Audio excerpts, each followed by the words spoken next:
ሰላም ቤተሰቦች እንደምን አላችሁ? ዛሬም እንግዲህ ወቅታዊና አዳዲስ የሆኑ መረጃዎችን ለእናንተ ይዤላችሁ መጥቻለሁ። እጅግ ደስ የሚል ሳምንትም ነው። እንግዲህ ፓስተር ሶፊ ወደ ኦርቶዶክስ ያደረገ የሚገኘው ግስጋሴም እጅግ በጣም ደስ የሚል ዜና በሱ ጉዳዮችና በሌሎችም አዳዲስ የሆኑ ሳምንቱን ሲያነጋግሩ የነበሩ ቪዲዮዎችንም ይዤላችሁ መጥቻለሁ። ለቻናሉ አዲስ ከሆናችሁ ሰብስክራይብ ማድረግ እንዳይረሳ፣ ቪዲዮንም እንደምትወዱት ስለማልጠራጠር ቪዲዮን ላይክ አድርጋችሁ መጀመርም እንዳትረሱ። ቪዲዮቻችን ከማለፋችን በፊት የዘወትር ስፖንሰራችን የሆኑት አድማስ የኮሚሽን ስራዎች ናቸው። አድማስ የኮሚሽን ስራዎች እንግዲህ በታማኝነታቸውና በቅልጥፍናቸው ነው የሚታወቁ። ጥራት ባለ ስራቸው የሚታወቃሉ። ለሚሸጥ ቤት፣ መኪና፣ ለማንኛውም አይነት አገልግሎት አድማስ የኮሚሽን ስራም ቀዳሚ ምርጫችሁ ማድረግም እንዳትረሱ። አድማስ የኮሚሽን ስራ ማግኘት የሚፈልጉ ሰዎች ካላችሁ በ04504666666 በመደወል አድማስ የኮሚሽን ስራ ማግኘት ትችላላችሁ። ለማንኛውም አይነት ስራ ፈጣንና ቀልጣፋ አገልግሎትንም ማግኘት ትችላላችሁ። እጅግ በጣም የምንወደው መምህራችን መምህር ዲያቆን ሄኖክ የሚለውን እንስማና በሱ ጉዳይ ሐሳብ አስተያየት እንለውጥ። ሁላችንም እጅ ላይ ያለው የኢትዮጵያ መገበያ ገንዘብ ላይ አንድ አረፍተ ነገር አለ። ላምጪው እንዲከፈል ህግ ያስገድዳል የሚል የሁሉም ብር ኖት ላይ አለ። መቼስ እስከዛሬ ካላነበብነው ጭራሽ የንባብ ፍላጎት የለንም ማለት ነውና ላምጪው እንዲከፈል ህግ ያስገድዳል ይላል። የአሜሪካን ዶላር ላይ ደግሞ ኢን ጎድ ዊ ትረስት ወይም በእግዚአብሔር እናምናለን ይላል። እንበልና የኢትዮጵያ ገንዘብ ላይ ከዚህ የተሻለ ትንሽ መንፈሳዊ ነገር ቢኖረው ምን ይመስላችኋል? ለምሳሌ ኢትዮጵያ እጆቿን ወደ እግዚአብሔር ትዘረጋለች ቢባል፣ ወይ ደግሞ እንደው መልካም ቀን ይሁን ብሩህ ቀን ይሁንላችሁ ወይም ይህን ገንዘብ እንደው ለደና ነገር አውሉት የሚል ምክር ነገር ቢኖረው ምን ይመስላችኋል? ይሄ ምኞት ብቻ አይደለም። በነገራችን ላይ በኢትዮጵያ ታሪክ መንፈሳዊ ሐሳብ ያላቸው መልእክቶች የነበሩበት የመገበያያ ገንዘብ ወይም ሳንቲም ነበረ። ለምሳሌ ክርስቶስ ከኛ ጋር ነው፣ ይህ ገንዘብ የያዙትን ሰዎች የሚያስደስት ይሁን ወይም ደስ የሚያሰኝ ይሁን የሚል ምኞት ከአገሪቱ ንጉስ ለህዝቡ የተላለፈበት ነበረ። ፍቅር፣ ደስታ፣ ሰላም ከሁላችሁ ጋር ይሁን የሚል ነበረ። ይሄ መቼ ነው?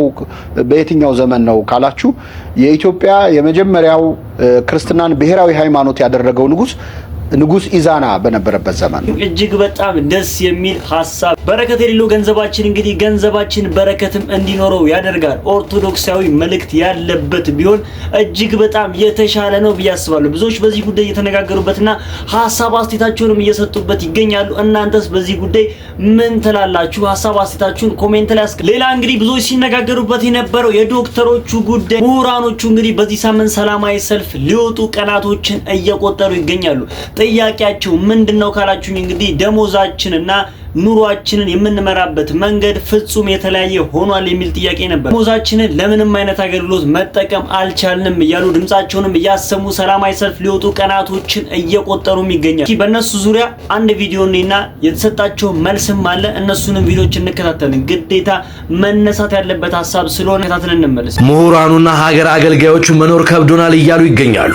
በኢትዮጵያ የትምህርት ታሪክ ዘለግ ያለው የትምህርት መንገድ የሚጓዙ እንዲሁም አስቸጋሪ የሚባሉን ትምህርቶችን የሚማሩ ከዛም ባሻገር ነጥብ ኖሯቸው ዩኒቨርሲቲ የሚቀላቀሉት ዶክተሬት ዲግሪ ተማሪዎች ተመርቀው ሲወጡ አነስተኛ ደሞዝ ላይ እያገለገሉ ይገኛሉ።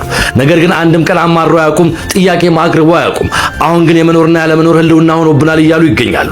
ታዲያ ይህን የሚሉት አሁንም ስራ ላይ ሆኖ ነው። ስነ ምግባራቸውን በጠበቀ ሁኔታ ድምጹን ሁሉን እያሉም ይገኛሉ።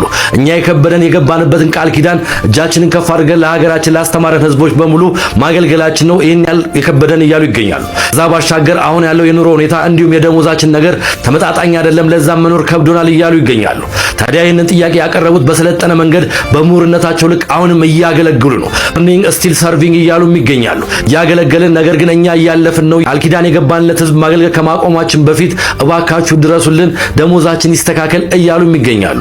እነዚህ ቃላቸውን ጠባቂ ህዝብን የሚያገለግሉ ዶክተሮች የሚመለከተው አካል ትክክለኛውን ክፍያ እንዲከፍላቸው ወይም የሚመጥናቸውን ኑሮን ያገናዘበ ነገር አድርገው ደሞዝ ጭማሪ እንዲያደርጉላቸው በትህትና እንጠይቃለን። ያም ሆነ ይህ ኑሮ ከብዷችሁ ሳታማሩ ህዝብን እያገለግላችሁ ላላችሁ እንዲሁም ሳይከፋችሁ ለቃል ኪዳናችሁ ለታመናችሁ ዶክተሮች በሙሉ ክብረት ይስጥልን እላለሁ። ይህ የሚኖር ህይወት ነው። ሰላም እንግዲህ የምሁራኖቹ ጥያቄ ቸላ ሊባል የማይገባና እጅግ በጣም አንገብጋቢ የሆነም ጉዳይ ነው።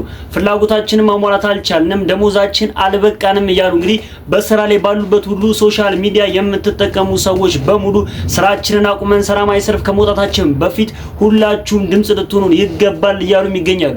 እነሱ አንድ ቀን ስራ ቢያቆሙ ምን ሊፈጠር ይችላል የሚለው እንግዲህ የብዙዎች ጥያቄ ነው። ይህንንም እንግዲህ ማሰቡላ የሚከብድ በጣም አስጨናቂ የሆነ ነገር እንደሚፈጠርም መገመት አይከብድም። መንግስትስ በዚህ ዙሪያ ለሚሊዮን ቪዲዮ ተከታተልን እንመለስ። ሰዓት ታከብራላችሁ? ሐኪሞች ሰዓት ያከብራሉ? አትመልሱልኝ። ስለምታውቁት እዛው ይሁት። ሰዓት ማክበር ላይ ምን አይነት ችግር እንዳለ ሙያውን ጋውኑን ባልነው ልክ አቲቲዩዳችሁን ይመስላል። ሰርቪንግ ነው የማገልገል አቲቲዩድ ያለበት ጋውን የሚያከብር ነው። ወደ ፕራይቬት መላክ ቅድም ፕሮፌሰር እንዳነሳው ማለት ሰውየውን በረባ ባረባ ጉዳይ ወደ ግል ሕክምና እንዲሄድ ማድረግ። አንድ አይነት ማሽን ጥቁር አንበሳ ገዝቶ አንድ የግል ሆስፒታል ገዝቶ አዲስ አበባ ውስጥ የግሉ 2 3 4 5 ዓመት ሲሰራ የጥቁር አንበሳ በ2 3 ወር 4 ወር ይሰበራል። ማሽን ለምን እዚህ ማሽን ከሌለ ማሽን ብቻ ሳይሆን መድኃኒት በሚመለከት ኤክስፓየር ያደረገ መድኃኒት ይቃጠላል። የመንግስት ኤክስፓየር ያደረገ መድኃኒት ተቃጥሏል ተብሎ ሪፖርት ይደረግና ወደ ግል ይዘዋወራል። ከተዘዋወረ በኋላ የግሎች አቆይተውት አዲስ መድኃኒት መንግስት ሲገዛ ያ የተቃጠለ የተባለው ይቀየርና አዲሱ ይወጣል። ይሄ የለም ህክምና ውስጥ አታቁም። ሁሌ መድኃኒት የለም።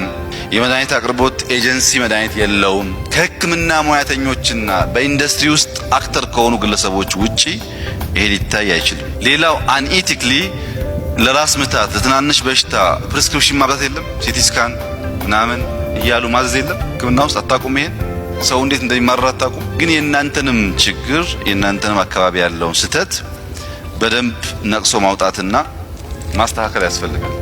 ያን ካደረጋችሁ እንዳላችሁት ፈጠን ያለ ጊዜ ሴክተሩ መቀየር ይቻላል ብዬ አስባለሁ። እኛ ጋር ምንም ነገር የለም ብላችሁ ካሰባችሁ ግን በጀቱን ቢጨመር ደሞዙን ቢጨመር ቅድም ያልኳችሁ ችግሮች ካልተፈቱ ሴክተሩ አይቀየርም። በዚህ መልኩ እንግዲህ ምሁራኖቹ ለጠየቁት ጥያቄ መንግስት ይህንን መልስ ሰጥቷል። ጥያቄን በጥያቄ መመለስ ማለት እንግዲህ ነው። በዚህ ሰዓት የሚያስፈልገው ጥያቄ ሰዓት ላይ ጥያቄ መጠየቅ ነው ወይንስ ደግሞ የነሱን አንገብጋቢ የሆነ መልስ መመለስ ነው? ይህን ጥያቄ ለእናንተ ልተውላችሁና ሐሳብ አስተያየታችሁን ኮሜንት ላይ አስቀምጡልኝ። ስለ ዶክተሮች ካነሳን አይቀር ግን በዚህ ሳምንት ብዙዎች ሲነጋገሩበት የነበረው የአንድ ዶክተር በሰርጉ ቀን የሰራው ታሪክ እንግዲህ ብዙዎች እየተነጋገሩበትና በየሶሻል ሚዲያቸው ሲቀባበሉበት ከነበሩት ርዕሶች መካከል አንዱ ነው። ምን አረገ የሚለውን እስኪ ቪዲዮ እንከታተልና በሱ ጉዳይ እንነጋገር። ሰርጉን አቋርጦ የቀዶ ሕክምና እየሰጠው ዶክተር ብሩክ ወይሻ አድናቆት እየተቸረው ይገኛል። በወላይታ ዞን ነው ይሄ ድርጊት ያጋጠመው። የሰርግ ስነ ስርዓቱን እያከናወነ ባለበት ሁኔታ ላይ ቀዶ ሕክምና የሚያስፈልገው ታካሚ እንደመጣ ይነገረዋል። ይሄ ሆስፒታል ስራ ከጀመረ ገና 3 ሳምንቱ ሲሆን የቀዶ ሕክምና የሚሰጠው ስፔሻሊስት ደግሞ እሱ ነው። ታዲያ ታካሚው የ40 ዓመት ጎልማሳ ሲሆን ሕክምናው ካልተሰጠው በተለይም ከጨጓራ ህመም ጋር የተያዘ ሲሆን ህይወቱ አደጋ ላይ ሊወድቅ እንደሚችል ይገለጽለታል። ሰርጉን አቋርጦ ከ40 ኪሎ ሜትር በላይ ተጉዞም ይህንን የቀዶ ሕክምና አገልግሎት መስጠቱን ለኢቢሲ ተናግሯል። ከዚህ በላይ ደስታ የለም ሲል በራሱ አንደበት ገልጿል። እንደዚህ አይነት ጀግና የሆኑ ዶክተሮች ባሉበት ሀገር እንግዲህ ጠቅልሎ ሁሉንም ዶክተሮች መናገርም እንደማይቻል የሚያሳየን አንድ ጀግና ወንድማችን ነውና ብር ልንሰጠው የሚገባ። ሌላው ደግሞ እንግዲህ መላው ኦርቶዶክሳውያን ያስደሰተው የፓስተር ሶፎንያስ ወደ ኦርቶዶክስ እያደረገ ያለው ጉዞ እንግዲህ ብዙዎችን አስደስቷል። ብዙዎችም በሱ ጉዳይ እየተነጋገሩበትና ደስታቸውንም እየገለጹበት ይገኛሉ። ፓስተር ሶፎንያስ ኦርቶዶክስ ዕውቀት ካላቸው ቤተሰቦቹ የወጣም ስለሆነ እንግዲህ ወደ ኦርቶዶክስ ሊመለስ ነው እያሉ ብዙዎችም ሲነጋገሩበት ነበረ። በዛኛው ሳምንት እንግዲህ የእመቤቴን መዝሙር እየዘመረ ያለውን ቪዲዮ አጋረቻችሁ። ብዙዎችም ተደስታችሁ በሱ ጉዳይ ሐሳብ አስተያየታችሁንም እየሰጣችሁኝ ነበረ። በዚህ ሳምንት ደግሞ ነጠላውን ለብሶ ከወንድማችን ከደሜ ከቀድሞ ፓስተር ደሜ ካሁኑ ደግሞ የኦርቶዶክስ ተዋህዶ ልጅ ኮኖ ከደሜ ጋር ላይቭ ላይ ቁጭ ብለው ነጠላ ለብሶ የነበረውን ቪዲዮ እስኪ ተከታትለን እንመለስ። ቅዱስን ቁርባን የምንበላበትን ጊዜ እግዚአብሔር ይስጥ በጌታ ስም። አንድ የምንበላበት ቅዱስን ቁርባን ቅዱስን ስጋውን ደሙን የምንበላበትን እግዚአብሔር አምላክ ልቦናን ይክፈት። ወንድሜ ባለ ማህተም እንድትሆን ጸሎቴ ነው። ባለ ማህተም እንድትሆን ለዚህ ቤተክርስቲያን ተሟጋች እንድትሆን ጸሎቴ ነው። ባርኮት ያገኘ የኔን ልብ እግዚአብሔር እንደከፈተው ያንተን ልብ እግዚአብሔር ይክፈት። ወንድሜ ይክፈት እንደ ወንድሜ ይሄ የተነሳሳ ነገርን እግዚአብሔር አምላክ እውን ያርግልን፣ እውን ያርግልን። ኦርቶዶክስ ደም ናት። የሚገርም ማለት ኢትዮጵያዊ ሁሉ ደሙ ቢፈተሽ ኦርቶዶክስ ነው። ኦርቶዶክስ ነው። እግዚአብሔር ለውጥ አእምሮ ሊለውጥ አንድ ላይ ሆነ ማህሌት የምንቆምበት ቅዳሴ የምንቆምበትን ጊዜ እግዚአብሔር ይስጠን። አቡ በእናትህ ከአንተ ጋር ደግሞ ማህተብ እኮ አንገት ላይ ማህተብ ብታረግ ደግሞ እንዴት እንደሚያምርበት በዚህ ቅላት ማለት ነው። በዚህ ቅላት ያምጣ ፈጣሪ አዜም ልቀት በዚህ መልኩ እንግዲህ ፓስተር ሶፎንያስ ፊቱን ወደ ኦርቶዶክስ ያዞረም ይመስላል። እስኪ ፓስተር ሶፎንያስ ቤተሰቦቹን እነዚህን ፎቶዎች ተመልከቷቸው። ፓስተር ሶፎንያስ ቤተሰቦቹ ስለ ኦርቶዶክስ ጥልቅ የሆነ ዕውቀት ያላቸውም ጭምር እንደሆኑ በእነዚህ ፎቶዎች መመልከት እንችላለን። ፓስተር ሶፎንያስ እንግዲህ በቅርቡ ተጠምቆ ኦርቶዶክስን ሙሉ ለሙሉ እንደሚቀበልም እንግዲህ ባለሙሉ እምነት ነኝ። ሶፊ እንኳን በደህና መጣ ልንለው ጥቂት ደቂቃዎች ብቻ የቀሩን ይመስለኛል። ይሄ እጅግ በጣም ደስ የሚል ዜና ነው። ፓስተር ሶፎንያስ ወደ ኦርቶዶክስ በመምጣቱ ኦርቶዶክስ ላይ የሚጨምረውም የሚቀንሰውም ነገር የለም። የጠፉ በጎች ሲመለሱ ግን እጅግ በጣም ደስ ይላልና እንደኔ ደስ ያላችሁ ሰዎች እልልልልል ያላችሁ ኮሜንት ላይ መጻፍም እንዳትረሱ። ይሄ በጣም ደስ የሚለው የሳምንቱ መረጃዎች መካከል አንደኛው ነው። ሶፎንያስ ብቻ ደግሞ አይደለም፣ ወንድማችን እንዳልክም አብዝቶ ጠያቂ ኦርቶዶክስ ይሆናልና ነገሩ ላይቭ ላይ ቁጭ ብሎ ከወንድሞቹ ጋር መማማር ከጀመረም እንግዲህ ቀናቶችን አስቆጥሯል። በዚህ ሳምንትም እንግዲህ ከተለያዩ ከተዋህዶ ልጆች ጋር ቁጭ ብሎ ላይቭ ላይ መማማር ከጀመረ ረጅም ጊዜ ሆኖታል። በዚህ ሳምንት እስኪ ቁጭ ብሎ ላይቭ ላይ ሲማማር የነበረው ቪዲዮ አለ። እሱንም ቪዲዮ ይዤላችሁ መጥቻለሁ። ኮሜዲያን እሸቱም እንግዲህ የለቀቀው ቪዲዮ ብዙዎችን አስደስቷል። ብዙዎችም ሲቀባበሉበት ከነበሩት ቪዲዮዎች መካከል አንዱ ነው። ቪዲዮቹ ረዘም ስለሚሉ እኔ ከወዲሁ ልሰናበታችሁ። ዛሬ ይዤላችሁ የመጣሁት ቪዲዮ እኔን ይመስል ነበረ። እንደወደዳችሁትም አልጠራጠርም። ቪዲዮ ላይክ ሳታደርጉ የጀመራችሁም ላይክ ማድረግ እንዳይረሳ። ሀሳብ አስተያየታችሁን ወንድማዊ ምክራችሁንም ኮሜንት ላይ አስቀምጡልኝ። ቀጣይ በሌሎች ቪዲዮዎች እስከምንገናኝ ድረስ ቸር ሰንብቱ። እወዳችኋለሁ። ተፋለምን እንደ 400 ነክሳ ዛሬም ለሳቀልኝ ሰው ገንዘብ ልከፍል 2000 ብር ይዤ ወጥቻለሁ። እንግዲህ ከሳቀ አንድ ሰው ይሄን 2000 ብር ይወስዷል። እዛ ጋር ማየው ወንድሜ የሆነ የከፋው ይመስላል ቁጭ ብሏል። አይ ቲንክ ቆሻሻ ማጽዳት ነው የሚሰራው። እስኪ ትንሽ ፈታ እናድርገው። ሰላም ነው ወንድሜ? ሰላም ነው። እንዴት ነው? ቁጭ በል ችግር የለም። እኔን ታውቀኛለህ? ብዙም አላውቅም። አታውቀኝም? ስማ እኔ እኮ ኢትዮጵያ ሕዝብ ያውቀኛል ነው የምልህ። አረ እኔ አላውቅም። አይዞህ። ጎንሰሙ ጎብሊ ከኔ መጣ። ሰዎች ከሳቁልኝ ገንዘብ ከፍላቸዋል። አንድ ሳቅ ከሳቅ 200 ብር ከፍላለሁ። ከጨመርክ እጨምራለሁ። ተጀምሯል። እሺ አይ የውሸት ሳቅ አይደለም የእውነት ይሄ ጥረት ራሱ 400 አረከው ባንዴ 400 ያው ባንዴ 400 ነክሳል። ከጨመርክ እጨምራለሁ። እሺ እንዴት ነው? የውሸት አይደለማ። ኧረ እውነት ነው። የእውነት ነው። እሺ 600 ገብታል። እሺ 600 ገብታል። ምን ችግር ከጨመርክ እቀጥላለሁ እኔ አንተ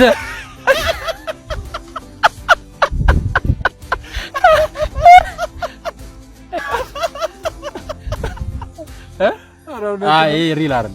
ሪል ከሳቅ ይጨምራል። 600 ላይ ቆመና በምን ልሳቅ አትለኝ? ምን የሚያስቅ ነገር አለ? ለመጨረሻ ጊዜ ሳቀው መቼ? እሺ ያው 800 ገብታል። ሪከርዱ 4 ነው እስካሁን። የ4 የሳቀ ሰው አለ? ሪል የሆነ ከዚህ በላይ አለ? ትክክለኛ ሳቅ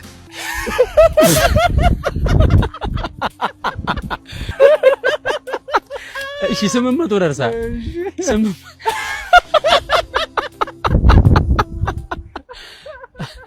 አይ በቃ ስራ ምንድን ነው? ስራ ያው ሃይላንድ የምንልቅመው ስራ የለኝም። ሃይላንድ የምታጸዳ? አዎ ሃይላንድ ያው ያገኙበት አነሳ። ራእይስ ምንድን ነው? ወደፊት ምን መሆን ትፈልጋለህ? እግዚአብሔር ከረዳኝ ያው እኔም ያቅም ደካማ መረዳት። ዋው በጎ ማድረግ፣ የተቸገሩ ሰዎችን መርዳት። አዎ እግዚአብሔር ያሳካዋል፣ ይረዳኛል። ምክንያቱም ለራስህ ሳይሆን ለሰዎች ነው ያሰብከው። አዎ እኔ ብቻ ሳይሆን ለሰዎች እንደኔ ዳህም ያሉት አሉ። እንደሱ መረዳት። መጽሐፍ ቅዱስ ምን ይላል መሰለህ? ጅማሬ ታናሽ ቢሆንም እንኳን ፍጻሜ ታላቅ ይሆናል ይላል። ትክክል። ስለዚህ አንተም ጅማሬ ዛሬ የወደቀ ቆሻሻ ማንሳት ቢሆንም ነገ የወደቀ ሰው ታነሳለህ። አዎ ትክክል ያነሳል። አሁን የመጨረሻውን ሳቅ አንድ ድል እሰጥሃለሁ። ከዛ በፊት ግን እናንተ የተወደዳችሁ የዶንኪ ቲዩብ ቤተሰቦች አሜሪካ መጣለሁ እግዚአብሔር ቢፈቅድ ፌብሩዋሪ 1 ቤይ ኤሪያ፣ ፌብሩዋሪ 4 ላስ ቬጋስ፣ ፌብሩዋሪ 7 ሎስ አንጀለስ። ቤይ ኤሪያ አካባቢ ባድር ግሮሰሪ፣ ዘኒ ሬስቶራንት፣ ቃተኛ ሬስቶራንት ቲኬቶች እየተሸጡ ነው። በላስ ቬጋስ ደግሞ የሺ ማርት፣ ጉሊት ማርት፣ መልካም ገበያ፣ ሰላም ገበያ፣ ኑ ኢትዮጵያን ሬስቶራንት እና ሉሲ ኢትዮጵያን ሬስቶራንት ውስጥ ቲኬቶች አሉ። በሎስ አንጀለስ እንግዲህ እግዚአብሔር ሀገሩን ሰላም ያርግልን። ስንገናኝ ጥሩ ጊዜ እናሳልፋለን ብዬ አምናለሁ። እዛም ደግሞ እንደዚሁ መሶብ ሬስቶራንት፣ ተስፉ ማርኬት እና ሰላም ማርኬት እየተሸጠ ነው ማለት ነው። ቲኬት ተዘጋጅታችሁ ጠብቁ። ኢትዮጵያ ላላችሁ ኤዲቲንግ ተምራችሁ ምርጥ ኤዲተር መሆን ከፈለጋችሁ በ0975 51 63 60 ደውሉልን።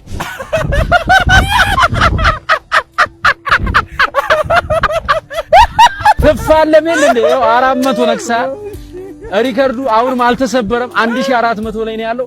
እኔ እስቃለሁ። ጀግና ነኝ የሚል ሰው ይጠብቀኝ። የኔን አንድ መስቀል አሰበ ተፈሪ አንድ ጊዜ ሄጄ የውሸት መነኮሳት 8 ሰለሙ። ቆብ አውልቀው እስልምናን ተቀበልን ብለው ሄዱ። ቪዲዮ ተሰራጨ። ተጠርቼ ሄድኩ። 4-5 ሊቃነ ጳጳሳት ነበሩ። ህዝቡ ከዚህ 8 እጥፍ ነው። ህዝቡ ምንድነው የሚለው? አጠቃላይ ሰው መነኮሳቱን እያየ እየሰለመ ነው። ስለዚህ ሆነ ነገር በላለኝ። እዛ ቦታ ደግሞ መናገር ችግር ሆነ። እንዳትናገሩ አለ። አሁን እኔ ሳልናገር አዲስ አበባ ከመመለስ ያበጠው ይፈንዳ አልኩና የነዛን ሰዎች ማንነት ምን እያደረጉ እንደሆኑ አላማውን በደንብ አድርጌ ሳይ የሄደውን ህዝብ ጭምር የሚመልስ የምስጢራዊ ቡድን አባላትን ገልጬ ግቢው ተረማመሰ። ከዛ በኋላ አንድ መተው ሰበካ ጉባኤ ሊቀመንበር ግቢው ላይ እሳት አነደርክብን፣ አንተ ነገ ጧት ትሄዳለህ፣ እኛን ግን ህይወታችን በጠበቅከው። የሚያምን ከማያምን ህብረት የለውም አልከኝ አለ። አዎ የሚያምን ከማያምን ህብረት የለውም። ይሄን ብያለሁ አልኩ። አሁን በዛ ሰዓት ዝም ብል ያ ሁሉ ሰው ወደ አይምሮ ባይመለስ እኔ ያን ሰዓት ሌላ ስብከት ሰብኬ ብመጣ እውነቱን ባልናገር መስቀሌን አልተሸከምኩም። መስቀሌን መሸከም ማለት ላመንኩበትና ክርስቶስ ለነገረኝ ነገር መኖር ነው እንጂ ሹሞችና መሪዎች የምድር ነገስታት እንደሚፈልጉት የነሱን ምድራዊ የፖለቲካ ዘይቤ እንዳራምድ የተጠራው አይደለም። እኔ 4 ዓመት 20 ዓመት ተሹመው ስለሚሻሩት ሳይሆን ዘላለም ስለሚገዛኝ ስለ አምላኬ ስለ ክርስቶስ የሱ ካድሬ ነኝ፣ የሱ ተናጋሪ ነኝ። ይሄ ስዕል የዮሐንስ ወንጌል ምዕራፍ 15ን ካነበባችሁት እሺ፣ ግድ የለም አዳምጥ፣ ግድ የለም ይሄ ለመግለጽ ነው። እሺ፣ ስዕል ባይዘው ቋንቋ ነው፣ ቋንቋ ነው። እሺ፣ ገላጭ አይደለም። ይሄኛው ራሱ ጌታ ነው፣ ይሄ ራሱ ከሌ ነው አይደለም። እንደዚህ የሚባል ትምህርት የለም። ስዕል ገላጭ። ለምሳሌ በዘመን ያረጀውን አየሁት እያለ ኢሳይያስ ያወራል በመጽሐፉ ላይ። በዘመን የሸመገለውን አየሁት። ጌታ ኢየሱስን ያዩበትን መንገድ ይናገራሉ። እግዚአብሔርን ያየ ደግሞ ማንም የለም ይላል ሌላ ቦታ። ስለዚህ ምን ማለት ነው? እኔ እውነተኛ የወይን ግንድ ነኝ፣ ገበሬውም አባቴ ነው፣ እናንተም ቅርንጫፎቼ ናችሁ ይላል። እሺ፣ እውነተኛ የወይን ግንድ እኔ ነኝ። አያችሁ፣ ግንድ አለ ጌታ ኢየሱስ ክርስቶስ። ክርስትና ማለት ይሄ ነው። ስለዚህ ይሄ ወደዚህ ግንድ እነዚህ ሐዋርያት ምን እናንተን የሚቀበል እኔን ይቀበላል ተብሏል። ያ ጌታ ኢየሱስ ክርስቶስ ቅዱስ ጳውሎስን ሌላ ሰፈር አገኘውና ቀጥታ ና ተጣበቅ አላለው። ይልቁንም ወደ ማን ላከው? ወደዚህ ቅርንጫፍ ላከው። ከዚህ ቅርንጫፍ ተሰበከ፣ ተጸለየለት፣ ተጠመቀ፣ ወደዚህ ግንድ ተቀላቀለ። ከዛስ እዚህ ግንድ ላይ ስትሆኑ የማን አካሉ ናችሁ? ራሳችሁ ክርስቶስ ሆናል። የቤተ ክርስቲያን ራስ ይባላል ጌታ ኢየሱስ ክርስቶስ በኤፌሶን 1 ላይ። ከዛስ ቅርንጫፎቹ ደግሞ የተለያዩ ቅዱሳን አሉ እዚህ ጋር። ለምሳሌ እኔ አንዱ ቅርንጫፍ ነኝ፣ ወይም የደከምኩ ቅርንጫፍ። ከእናንተ ማንም የታመመ ቢኖር የቤተ ክርስቲያን ሽማግሌዎችን ደርሱ ይጥራ ይላል። እሺ፣ የቤተ ክርስቲያን ሽማግሌውን ጠራው። የተሳሰረን እኛ ክርስቲያኖች ባይዘው። ከዛስ ይሄኛው ሲጸልይልኝ ወደ ሌላ አይደለም ይጸልይኝ፣ ከክርስቶስ ደም ውጪ የሆነ አይደለም። ወደ ማን ነው የሚጸልይልኝ? እኔ በዚህ በጠንካራው አካሌ በኩል ወደዚህኛው ወደ ግንዱ እየጸለይኩ ነው ማለት ነው። ለዛ ነው በቤተ ክርስቲያን ሽማግሌ ጸሎት የእናንተን ኃጢአት እሰራለሁ ብሎ በያዕቆብ መልእክት ምዕራፍ 5 ላይ ከቁጥር 14 ጀምሮ ስታነቡታል። ስለዚህ የቅዱሳን ጸሎት የሌሎች ሰዎች ጸሎት ማለት በእነርሱ በኩል እኛ በሌላኛው ግንዳችን በኩል ወደ ጌታ ወደ ኢየሱስ ክርስቶስ የምናደርሰው ጸሎት እንጂ ከክርስቲያን እምነት ውጪ ከክርስቶስ ውጪ ያለ ሌላ እዚህ ጋር ሌላ ግንድ አይደለም። ሌላ ግንድ ማለት ምን ማለት ነው? እዚህ ጋር ያለ ሌላ ግንድ የጌታ ኢየሱስ ክርስቶስ ትምህርት የሚቆረቆረው የጌታን ትምህርት የማይቀበል የራሱን አስተምሮ የያዘ በክርስቶስ ትምህርት ለማይኖር ሰው አምላክ የለውም ይላል። አንድ ሰው ኢየሱስን እቀበላለሁ እያለ ግን ትምህርቱን የማይቀበል ከሆነ ያ ከነዚህ ከቅርንጫፉ የሚመጣለትን ትምህርት የማይቀበል ከሆነ ለራሱ ያለ ስልጣን ግንድን ደግሞ የሚመሰረት ከሆነ እሱ ሰውዬ ሌላ እዚህ ጋር ሌላ ግንድ ይሆናል። ስለዚህ በዚህ በኢየሱስ ክርስቶስ ማመን አለብን። በየትኛው የቅዱሳን ራስ በሆነ ቅዱሳን ደግሞ የሱ ቅርንጫፎች በሆኑት ዮሐንስ ወንጌል ምዕራፍ 15 ላይ እንዳለው ማለት ነው። በዚህ በኢየሱስ ክርስቶስ በእውነተኛው ግንድ የሚያምን ሰው ምን ይላል? ይድናል። በዕለተ እሑድ ቤተክርስቲያን ያልተገኘ አልተፈታም። በዕለተ እሑድ ያልተገኘ እንግዲህ የለም ማለት ነው። እምነታችንም ከክፋታችን ያላዳነን ከሚመጣው መቅሰፍት ያላዳነን ጊዜ ይላሉ ወጣቶች የሚቀጠፉበት ሁሉ በቃ በዚህ በምታመን ሀገር እንግዲህ የፈጣሪዋን ስም በሁሉ እምነት በምትጠራ ሀገር ላይ የምናየው ነገር ደግሞ ትንሽ ይሰብራል። ለምንድን ነው የምንደክመው? ምን አስፈልገ አሁን አንዴ እሱ ተሰቀለልን በቃ እኛ ነፃነታችን ታውጇልና ለምንድን ነው ቀረባት አድርገን የማንጨፍረው የሚል ትውልድ ነው። እየጨፈረም ጭምር ያለ ሰው ትውልድ ነው ማለት ነው።